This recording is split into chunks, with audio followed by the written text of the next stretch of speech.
কিরে ভাই, পুজো পুজো এসে গেল, মালটাল তোল। তুই তো ভাই মদের কথা তোল, মালের কথা শুনছিস কেন? बात तो सही है। ঠিক বলেছিস ভাই, একটা মদ তোল। কার কাছে কত টাকা আছে বার কর। হ্যাঁ ভাই ঠিক আছে। হ্যাঁ আমার কাছে কিছু টাকা আছে। আমার কাছে ভাই এই কটা টাকা হচ্ছে, চ তোদের সব দিয়ে চ সবাই মিলে গিয়ে মদটা কিনে নিয়ে আসি। ভাই তাহলে আমার দুজনের টাকাটা। अभी मजा आएगा ना भिड़ो।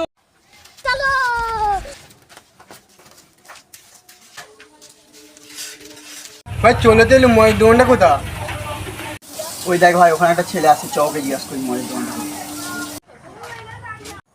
ভাই এখানে মদের দোকানটা কোথা? তোদেরকে ডান দিকে যাবো। मेरे को जाना पड़ेगा।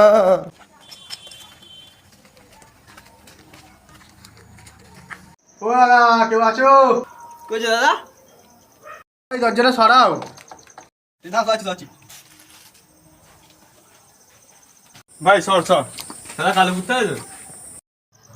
কালু কুত্তা? কালু কুত্তা কোথায়? এটা মদের দোকানে কুকুরের দোকান। সর সর সর। দাদা সোনালি হরিণ আছে? ওগুলো করতে গিয়ে এসছে মদের দোকান না পশুর দোকান? হ্যাঁ কাকা, এরা সব পাগল টাগলা আছে, তুমি আমাকে রয়্যাল স্ট্যাগটা দাও। সেইটা বলা রয়্যাল স্টাইল শালা। আগে পয়সা দে, খেপাগুলো তোদের শালা বিশ্বাস নেই আমার। তোদের বাড়ি তাহলে পয়সা দিস। এনে খেপাগুলো ধর। ঠিক আছে দাদা। বেরো আগে।